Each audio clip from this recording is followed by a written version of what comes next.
Hola, ¿qué tal? Buen día. Yo soy la doctora Miriam Gagiola Hernández, residente de cirugía cardiotorácica en el Instituto Nacional de Cardiología, Dr. Ignacio Chávez. En el tema de esta semana hablaremos sobre la cascada de coagulación enfocada en la cirugía cardíaca.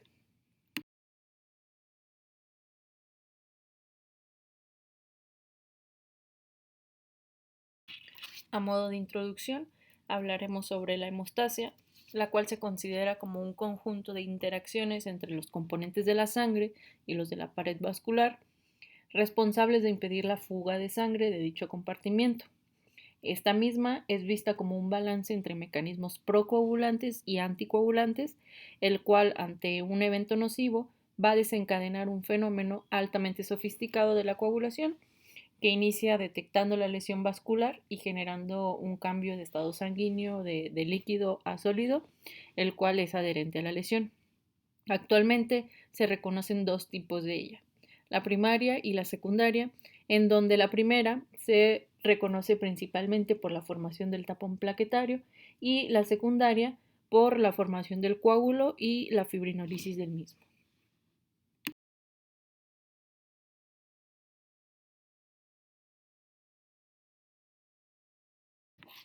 El proceso hemostático a menudo es esquematizado en fenómenos consecutivos que suelen superponerse, los cuales son una vasoconstricción localizada, la adhesión de plaquetas al subendotelio, la formación del tapón plaquetario, el reforzamiento de este a través de depósitos de fibrina, la activación de mecanismos inhibitorios de regulación y finalmente la degradación del material depositado a través del sistema plasminógeno plasmina.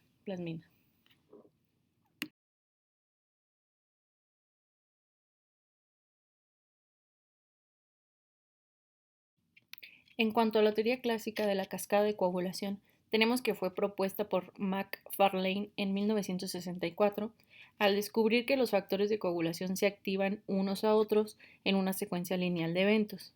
La mayoría de ellos son proteínas con función enzimática que circulan en el plasma en su forma inactiva, que como simógenos o proenzimas van a ser activados por otro factor. En esta teoría hay dos vías, la extrínseca, la cual es formada por el factor tisular, que es el factor 3, y el factor 7, y la vía intrínseca, en la que participan los factores 12, 11, 9, 8, y en donde ambas pues convergen en una vía común para activar el factor 10 y continuar así el proceso de transformación de la protrombina en trombina y a través de la trombina el fibrinógeno en fibrina. En esta teoría, el papel de la plaqueta para terminar la agregación se considera un proceso independiente de esta cascada.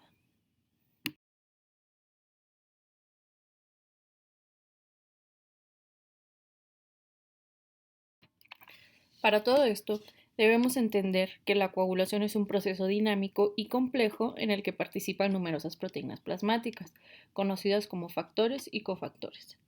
La mayor parte de los factores circulan como simógenos o proenzimas, los cuales son un precursor enzimático inactivo, es decir, no catalizan ninguna reacción como lo hacen las enzimas, que estos al ser activados adquieren actividad enzimática de serinoproteasas, lo que significa que son enzimas que degradan proteínas. Aquí, en esta tabla podemos observar los 13 factores implicados en la teoría clásica de la coagulación, así como el nombre que reciben cada uno de ellos, la concentración plasmática y la vida media, la cual es relevante para entender los distintos trastornos que se pueden llevar a cabo durante la cirugía cardíaca.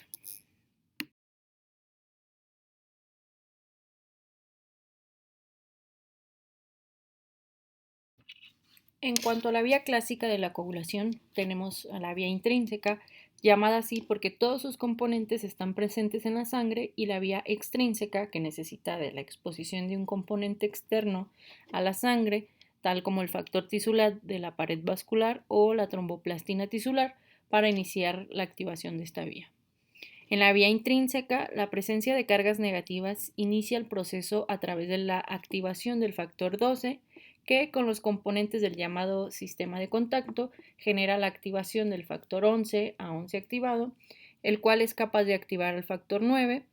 A a su vez al factor 9 activado, que lleva luego a la activación del factor 10. En el caso de la vía extrínseca, la activación se inicia por la presencia del factor tisular, el cual es capaz de provocar la autoactivación del factor 7 a 7 activado, que luego pasa a activar al factor 10. Ambas vías de activación llevan a la formación de factor 10 activado y confluyen en una vía final común. Este factor, generado por cualquiera de las dos vías, es entonces el protagonista principal de la generación del factor 2 activado o trombina. Si bien esta teoría es válida in vitro, estas reacciones enzimáticas descriptivas ocurren in vitro, pero en un contexto de interacciones algo más complejas, tales como la circulación extracorpórea en la cirugía cardíaca, no se llevan a cabo de esta manera.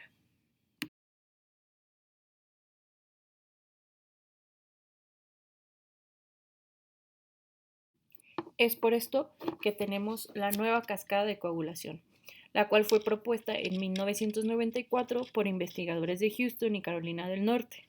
Esto debido al concepto errado de que existen dos vías separadas de activación que confluyen en una vía común, ya que éstas miden y explican lo que sucede in vitro, en un tubo de ensayo de laboratorio, y no reflejan el verdadero fenómeno in vivo. Por lo cual, se conoce ahora como un nuevo modelo molecular con un cambio conceptual en la disposición y papel de la secuencia de la teoría clásica, los cuales ya no se consideran dos vías redundantes de activación de la vía común, sino un mismo proceso lineal escalonado, el cual se divide en tres fases: la fase inicial, la fase de amplificación y de propagación, en donde en las dos últimas participan activamente la plaqueta y la trombina.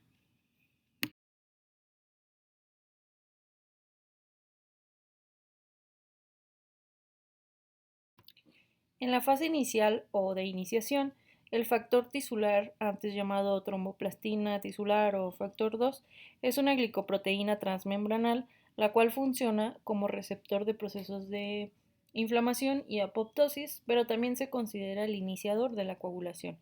Este, al ser expuesto al plasma por una lesión vascular, y viene a desempeñarse como cofactor de la acción del factor 7 activado. Este patrulla en la circulación en busca de pared vascular dañada con factor tisular expuesto, lo cual para provocar la activación del factor 10 y el factor 9.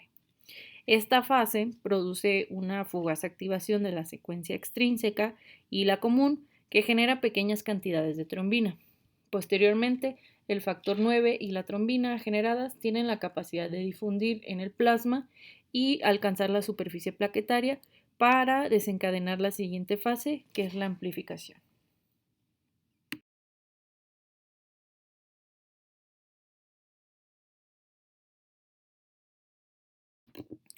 En la fase de amplificación, las pequeñas cantidades de trombina formadas en la fase previa superan un cierto umbral en el cual desencadenan la activación plaquetaria a través de proteínas específicas de membrana llamadas receptores activados por proteasa.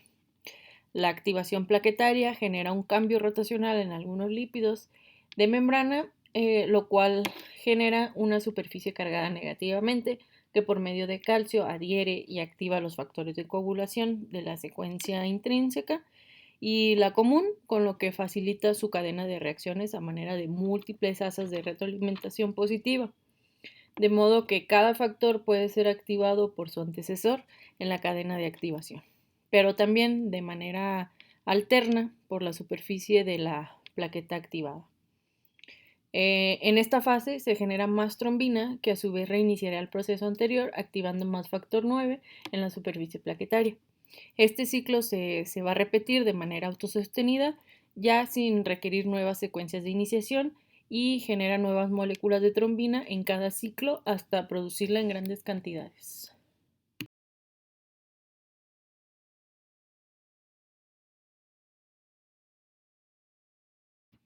En esta fase de propagación, las grandes cantidades de trombina generadas en la amplificación son responsables de la transformación final del fibrinógeno a fibrina. Aquí el factor 13 liberado de las plaquetas y activado por la trombina es el responsable de añadir estabilidad al coágulo de fibrina. Algunas sustancias que están presentes en el plasma protegen el coágulo formado de su degradación o de la fibrinolisis, tales como los inhibidores de la activación del plasminógeno, los cuales son cruciales en la posterior degradación de estos elementos.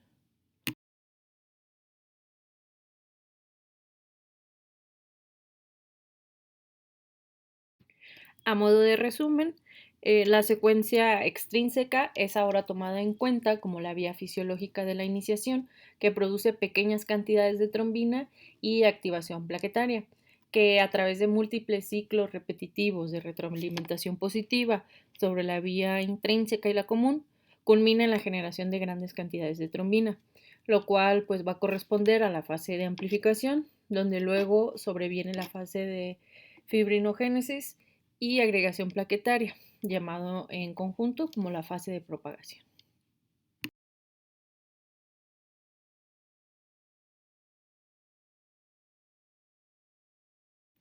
Los mecanismos inhibitorios previenen el inicio patológico o la propagación exagerada de la coagulación.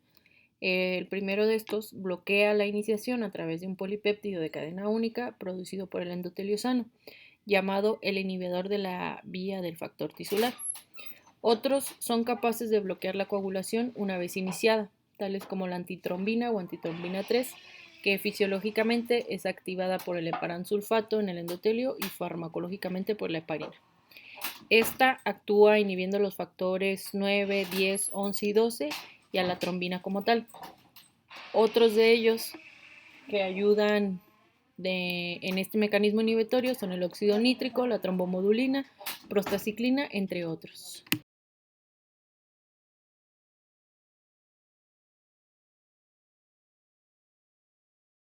Extrapolando estos datos mencionados anteriormente a la cirugía cardíaca, principalmente a la circulación extracorpórea, tenemos que esta misma induce por sí sola una respuesta inflamatoria sistémica durante el contacto de la sangre y elementos celulares con el circuito. Las alteraciones resultantes incluyen la activación leucocitaria, liberación de mediadores de la inflamación, formación de radicales libres, activación del sistema de complemento, activación plaquetaria, estimulación de la cascada de coagulación y fibrinolisis. Esto mismo va a inducir a una coagulopatía caracterizada por una coagulación microvascular, una disfunción plaquetaria y una fibrinolisis aumentada. Esto causando un círculo vicioso si no es detectado y corregido a tiempo, lo cual le aumenta una morbimortalidad a los pacientes intervenidos en una cirugía cardíaca. Se considera que la disfunción plaquetaria es la normalidad más importante presentada en el posoperatorio inmediato de la cirugía cardíaca.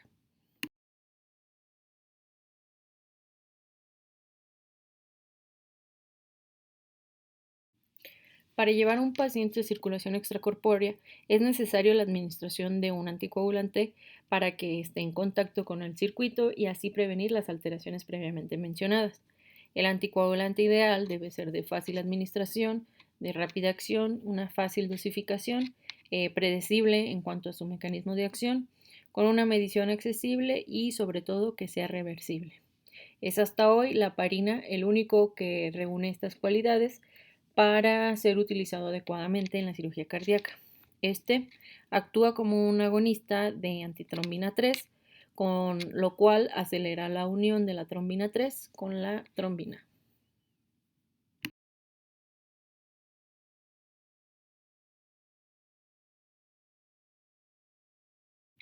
Al hablar de la terapia anticoagulante en la circulación extracorpórea, debemos también de conocer el tiempo de coagulación activado o TCA, el cual es la prueba más comúnmente usada para valorar la anticoagulación inducida por heparina en la cirugía cardíaca.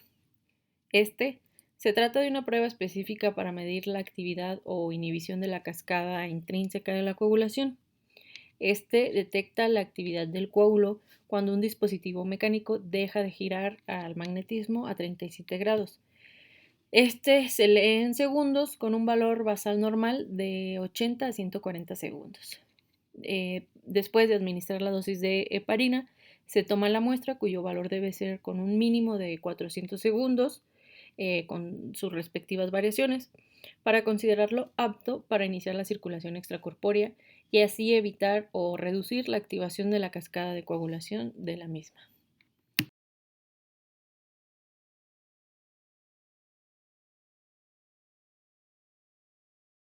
Posteriormente, debemos conocer los agentes que revierten el efecto de los anticoagulantes, tales como la protamina, el cual es un péptido policatiónico rico en arginina. Este es aislado del esperma de salmón para su uso comercial. La protamina tiene efectos sobre la coagulación. Grandes dosis van a prolongar los tiempos de coagulación, posiblemente mediante la inhibición de la trombina. Este también se ha asociado a trombocitopenia y la inhibición de la agregación plaquetaria. Otros agentes que pueden revertir el efecto de la heparina son la heparinasa, el cual es una enzima que hidroliza la heparina. Sin embargo, aún pues, es incierto el efecto que pudiera tener sobre las moléculas de sulfato de parano en la superficie de las células endoteliales. Otro de ellos es el factor 4 plaquetario o PF4, el cual es el agente neutralizante paranoheparina presente en los gránulos alfa de las plaquetas. Sin embargo, este aún no ha sido aprobado por la FDA para revertir los efectos de la heparina.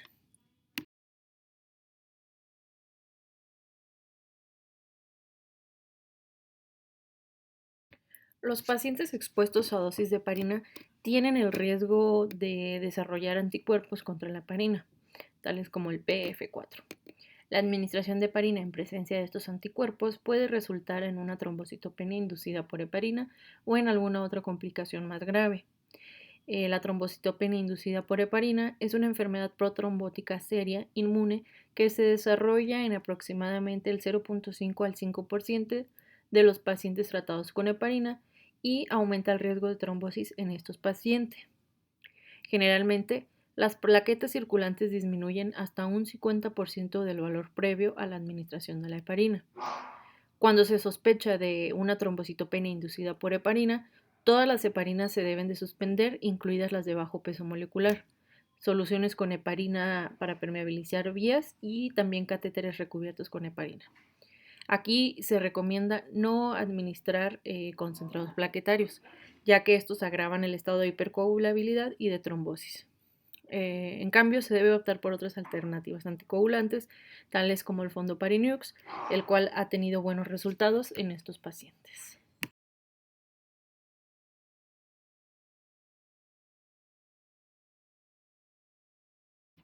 Muchas gracias por su atención.